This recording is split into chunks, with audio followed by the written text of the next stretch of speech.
200 question पढ़ाना है। कितना क्वेश्चन है? जो बहुत इंपॉर्टेंट क्वेश्चन है। ऐसे हम इसको प्रिंट देते हैं, लेकिन मेरे पास प्रिंट नहीं है, उपलब्ध नहीं होने के कारण क्या होगा, सिर्फ क्वेश्चन लिखकर उसका आंसर दे देंगे। अब जितना दिन में क्लास चले लगभग 200 क्वेश्चन, कितना क्वेश्चन? 200 इंपॉर्टेंट क्वेश्चन होगा मैथ का, सिर्फ मैथ का। सभी को हम ट्राई करेंगे कैसे शॉर्टकट बनाते हैं उसी के अकॉर्डिंग, ठीक है? कोई दिक्कत? ठीक है, हाला मत करो, बनाने दो चुपचाप।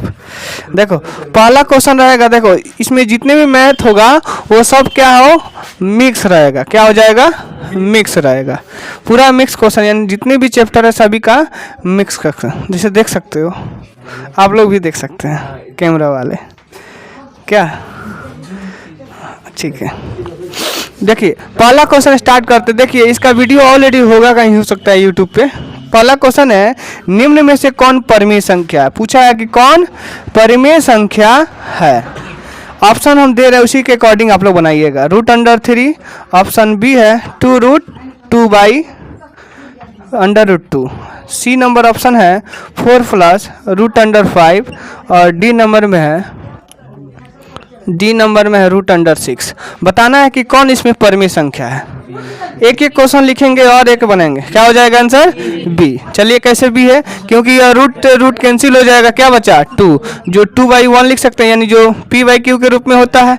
यह रूट से नहीं निकलेगा, यह भी रूट से नहीं निकलेगा और यह भी रूट से नहीं, इसलिए हम लोग का आंसर क्या हो जाएगा? बी। ऐसे ही एकदम लॉलीपॉप क्वेश्चन रहता है, फंसा फंसा कर लेकिन देता है। जैसे एक एग्जाम्पल और दे देते हैं थोड़ा, जैसे देखो एक और एग्जाम्पल बताओ। जैसे दे देगा रूट अंडर दे देते हैं 3, दूसरा देते हैं √3/3 और सी नंबर दे देते हैं √27/, ठीक है, √3 और ऑप्शन डी देगा √6। चलिए ऐसे पूछेगा तो क्वेश्चन इसका आंसर क्या होगा, कौन परिमेय संख्या है आपको बताना है। क्या हुआ? अच्छा नहीं दिखाई दे रहा है क्या? अब फ्रेश दिखाई दे रहा है ना? चलिए कोई बात ना, देखिए तो इसमें कौन होगा। चलो हम चेक करते हैं। ये तो नहीं निकलेगा, तो ये नहीं होगा। ये कटेगा तो नीचे आ जाएगा 1/√3, क्योंकि 3 को लिख सकते हैं 3 गुना √3, तो फिर 3 कैंसिल हो जाए। इसमें देखो 27 है, तो 9 3 का 27 होता है, तो 9 हो जाएगा 3 का √3, नीचे आ जाएगा 3, यह कैंसिल हो गया, क्या बचा? इसलिए क्या हो जाएगा, यही हम लोग का परिमेय संख्या हो जाएगा। परिमेय संख्या किसे कहते हैं? जो p/q के रूप में होता है, q ≠ 0 होता है। p और q क्या होता है? एक पूर्णांक संख्या होता है, ठीक है, यानी इंटीजर होता है। क्या होता है? इंटीजर होता है। चलिए नेक्स्ट 2 नंबर क्वेश्चन देखते हैं। इसी तरह 1 नंबर क्वेश्चन के आधार पर बहुत सारा क्वेश्चन देखेंगे। अब 2 नंबर क्वेश्चन, कम से कम रोज 10-15 क्वेश्चन जरूर देखेंगे। टोटल हम लोग को कितना देखना है? 200 क्वेश्चन तक देखना है, ठीक है। चलो इसे मिटाते हैं।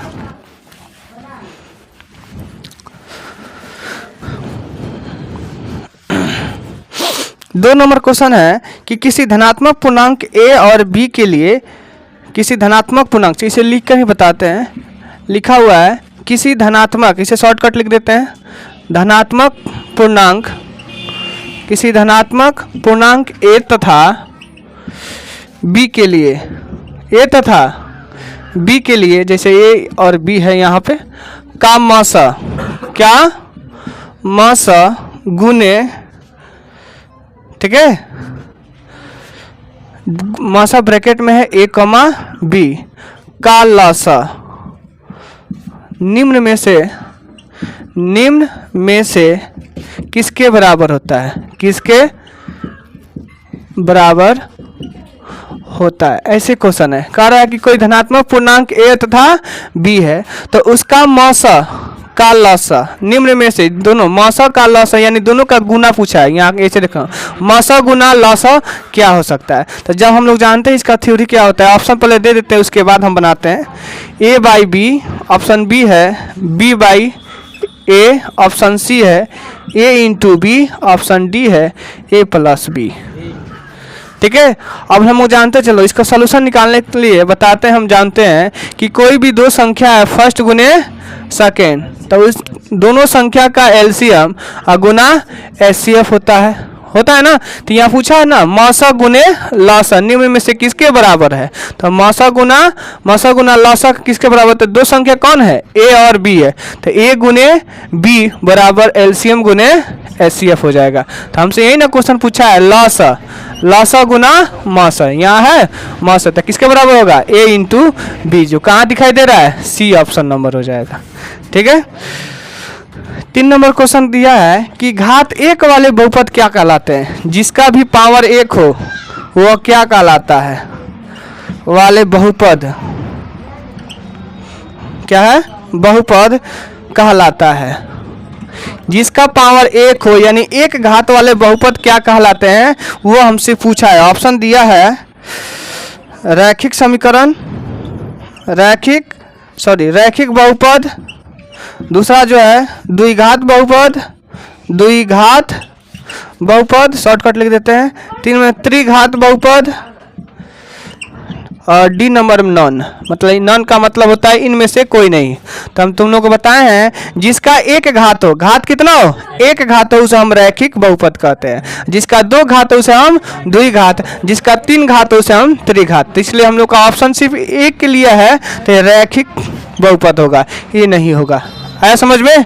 जिसका घात, जैसे इसका फॉर्मूला कैसा होता है, किस रूप में होता है, ax प्लस b के रूप में होता है। जैसे दे देगा 6x प्लस 1, कहेगा कौन सा बहुपद है, तो कहेंगे रैखिक बहुपद। जिसके x का पावर या y z कोई भी एक चर हो, ठीक है, और उसका पावर क्या हो, सिर्फ सिंगल 1 हो, तो वह क्या कहलाता है, रैखिक बहुपद। अब उसी तरह 4 नंबर क्वेश्चन देखते हैं, तब तक इसे मिटा देते हैं। क्या हुआ, दिखाई दे रहा है, समझ में आ रहा है कि नहीं जी। देखो बढ़िया से नहीं पढ़ोगे तो अच्छा नंबर नहीं उठेगा, और 100 नंबर में 85 नंबर मैथ बनाने के लिए मिलेगा। बहुत ही आसान क्वेश्चन रहता है, थोड़ा सा भी पढ़ो तो बन जाएगा। 4 नंबर क्वेश्चन है, त्रिघात बहुपद का सबसे व्यापक रूप क्या होता है। त्रिघात कहेगा, क्या कहेगा, त्रिघात बहुपद का व्यंजक, ऐसे लिख लो, व्यंजक लिखे। अब कौन होगा ऑप्शन देगा उसी के अकॉर्डिंग। तो ऐसे सिंपल से हम ऑप्शन ना देकर बता देते हैं कि त्रिघात बहुपद का व्यंजक पूछेगा, यानी उसका फॉर्मूला किस रूप में होता है। तो त्रिघात कहेगा तो लिखेंगे px बराबर ax क्यूब। बताएं त्रिघात माने जिसका 3 घात हो, तो x का पावर 3, उसके बाद bx स्क्वायर, उसके बाद cx प्लस d के रूप में होता है। किसके रूप में, d के रूप में ऑप्शन होता है। त्रिघात कहेगा, लेकिन यही जब कहेगा द्विघात के लिए कहेगा, तो द्विघात की बात कहेगा तो ax square plus bx plus c के रूप में। वहीं एक रैखिक कहेगा, तो अभी जस्ट बताएं रैखिक बहुपद के लिए पूछेगा तो ax प्लस b होता है, जहां a और b क्या, वहां पे एक वैल्यू होता है 1 2 3 4 5 ऐसे रखा जाता है। ठीक है, ध्यान रखना।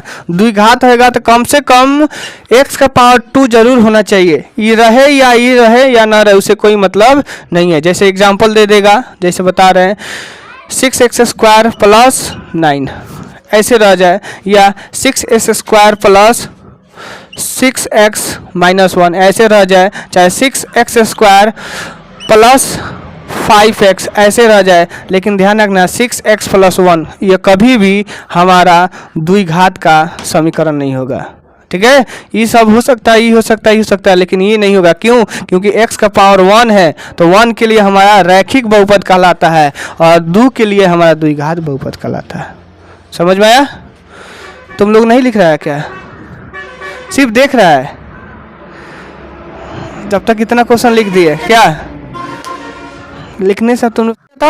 अब हम लोग पढ़ेंगे 5 नंबर है, सुनो हल्ला करोगे तो कैसे होगा। 5 नंबर क्वेश्चन कह रहा है कि इफ यानी यदि sine a is equal to 3/4 है, तो पूछा हुआ है कि cos a का वैल्यू क्या होगा, cos a का मान क्या होगा, cos a का मान होगा क्या होगा इसका मान जी है, रख दो। साइन ए इजकल टू कितना है 3/4। तो पूछा है कॉस ए का वैल्यू कितना होगा। ठीक है, तो चलो इसको चेक करते हैं कैसे होगा इसका आंसर। हम लोग को गिवन डेट दिया है कि sine A is equal to 3/4 है, तो साइन ए का वैल्यू होता है p/h होता है। क्या नहीं दिख रहा है इसमें, क्या नहीं दिख रहा है, b नहीं दिख रहा, तो हम लोग b निकालेंगे पाइथागोरस से। h² माइनस क्या होता है p²। तो h कितना है 4 है, तो 4 का स्क्वायर और p का वैल्यू कितना है 3 का स्क्वायर।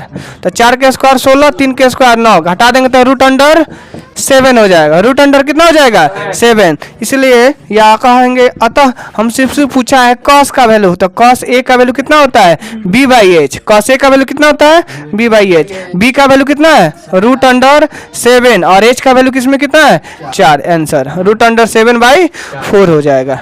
आया समझ में? चलो नोट करो। तो देखो अगला क्वेश्चन दिया हुआ है 6 नंबर, 5 हो गया, 6 इसी पे बना देते हैं।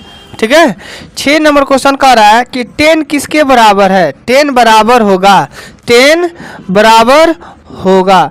ऑप्शन दिया हुआ है, ऑप्शन क्या कह रहा है कि देगा 10 90 डिग्री माइनस ए, ऑप्शन बी देगा कट 90 डिग्री माइनस ए, ऑप्शन सी दिया है साइन 90 डिग्री माइनस ए, ऑप्शन डी दिया है ऑल।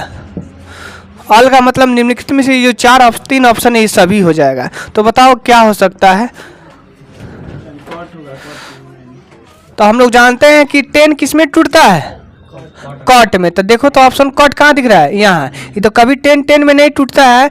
ठीक है, और का हम लोग 90 डिग्री तक ही पढ़ना होता है। तो इसे 90 डिग्री माइनस थीटा, यानी ए की जगह थीटा की जगह पे ए है, तो यह 90 डिग्री होने के कारण 10 जो कॉट जो है 10 में चेंज हो गया, यह एंगल इसमें हो जाएगा। इसलिए हम लोग जानते हैं cot 90 degree minus A is equal to कितना होता है 10a होता है। यही हम लोग का आंसर हो जाएगा। जबकि यह 10 होता है कॉट ए के बराबर, कॉट ए के बराबर। साइन होता है कॉस ए के बराबर, किसके बराबर होता है कॉस ए के बराबर। आया समझ में? तो हम लोग का ऑप्शन क्या हो जाएगा बी ऑप्शन हो जाएगा। ठीक है, चलो ऑप्शन के साथ ही लिखना, डिटेल्स के साथ।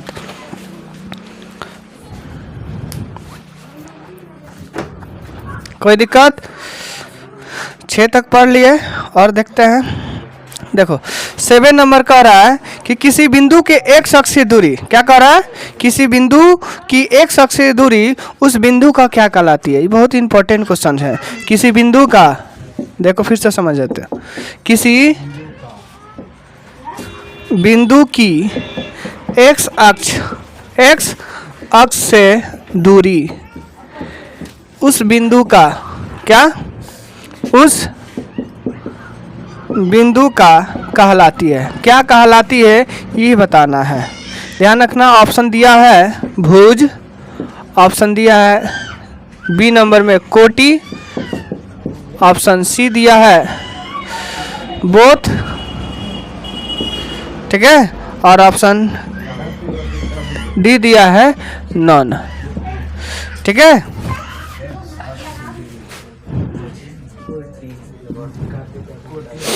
देखो बताओ क्या कहलाता है। यहाँ क्या कहला रहा है, कोटि लिखा हुआ है। एक्स अक्ष के कहेगा तो चर्चा क्या करना है, वो हम लोग का आंसर देना है। तो बताओ क्या हो सकता है। पढ़ाए थे ना, जिसकी चर्चा करे उसको छोड़ देना है, जिसकी चर्चा करे उसको छोड़ देना है, जो बच जाए वही हमारा आंसर होता है। जैसे कह रहा है किसी बिंदु की एक अक्ष से दूरी, मान लो यह एक्स और यह वाई है, सॉरी ये होता है वाई, यही होता है एक्स।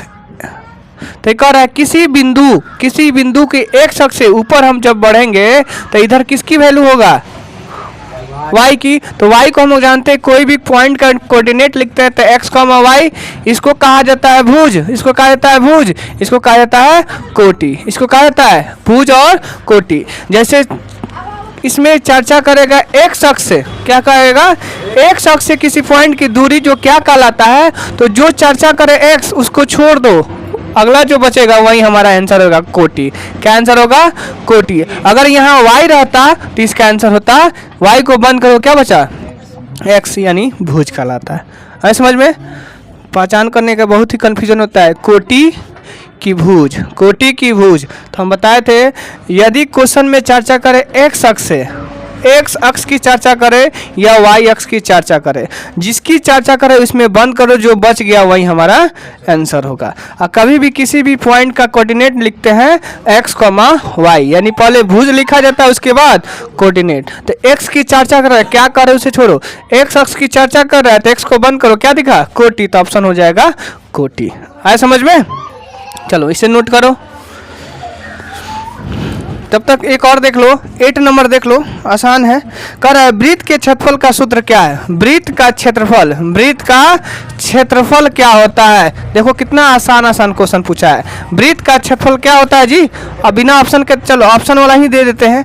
ऑप्शन होता है पाई आर, ऑप्शन बी है 2 पाई आर, ऑप्शन सी है पाई आर स्क्वायर, ऑप्शन डी है 2 पाई आर स्क्वायर।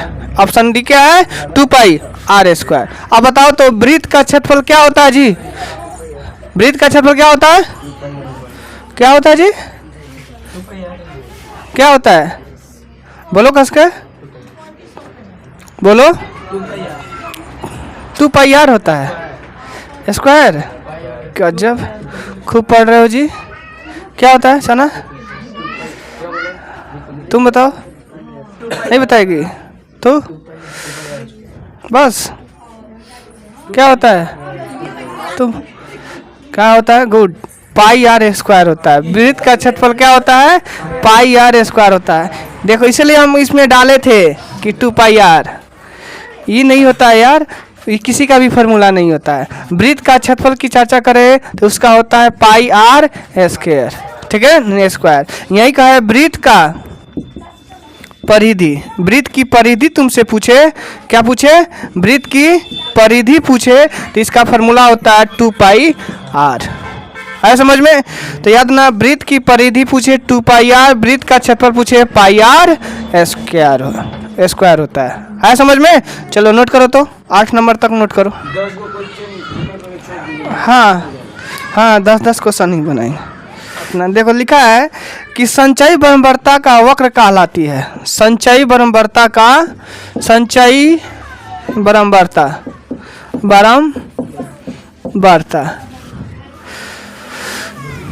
का वक्र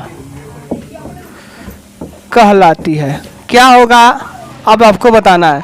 संचयी बरम्बारता, इसे इंग्लिश में शॉर्टकट क्या बोलते हैं? शॉर्टकट CF, शॉर्टकट क्या बोलते हैं? CF बोला जाता है, पढ़ाए होंगे लास्ट टॉपिक में, ठीक है, बरम्बारता निकालने के लिए, ठीक है, बहुलक, माध्यक, माध्यिका, उसमें CF बताएंगे। तो संचयी बरम्बारता का वक्र हमेशा जो है त्वरण कहलाती है। क्या कहलाती है? त्वरण खींचना बताए होंगे ग्राफ में, वही हमला कहलाता है। ये ऑब्जेक्टिव क्वेश्चन है, याद रखना कि संचयी बरम्बारता का वक्र क्या कहलाती है? त्वरण कहलाती है, ठीक है। 10 नंबर क्वेश्चन कह रहा है कि यूक्लिड विभाजन एल्गोरिथम क्या है? यूक्लिड, ध्यान रखो, बहुत ही अच्छा क्वेश्चन है। यूक्लिड विभाजन एल्गोरिथम में दो धनात्मक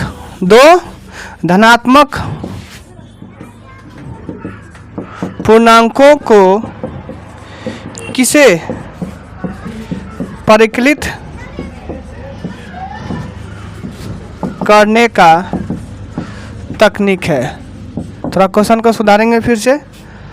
यूक्लिड विभाजन एल्गोरिथम में दो धनात्मक पूर्णांकों को किसे परिकलित करने का तरीका है। हम लोग पहला जो चैप्टर है यूक्लिड विभाजन एल्गोरिथम, उसमें जब हम दो धनात्मक पूर्णांक होता है उसको हम क्या निकालने की सीखते हैं। पहला ही चैप्टर में क्या निकालना सीखते हैं, ठीक है, क्या निकालना सीखते हैं। दो कोई भी पॉजिटिव संख्या जैसे 5, 10 हो, इन दोनों में पहला चैप्टर में क्या निकालना सीखे हैं? यूक्लिड विभाजन। याद रखो, ए बराबर पढ़ाए होंगे, ए बराबर BQ प्लस R। दोनों में क्या करते हैं? ऐसे भाग करते हैं, तो भाग करने के बाद क्या निकालते हैं? भाग वाला HCF निकालना सीखे हैं। क्या सीखे हैं कि नहीं? तो इसका आंसर शॉर्टकट क्या हो सकता है? HCF। कि यूक्लिड विभाजन की जैसे चर्चा करें तो उसमें हम क्या निकालना सीखे हैं? दो धनात्मक पूर्णांकों का, तो हम लोग HCF निकालना सीखे हैं। सीखे हैं कि नहीं? भाग मेथड के थ्रू। ठीक है, चलो 10 क्वेश्चन हो गया। उसी तरह रोज एवरीडे 10 क्वेश्चन इसमें हम लोग डिस्कस करेंगे। ठीक है, क्योंकि हम लोग का कोर्स ख़त्म हो चुका है। ठीक, और हाँ, लाइक कर दीजिए, सब्सक्राइब कर दीजिए और शेयर भी कर दीजिए। ठीक है, और नए हैं तो फॉलो भी कर ले, क्योंकि अच्छा क्वेश्चन चल रहा है, सबके लिए ज़रूरत है।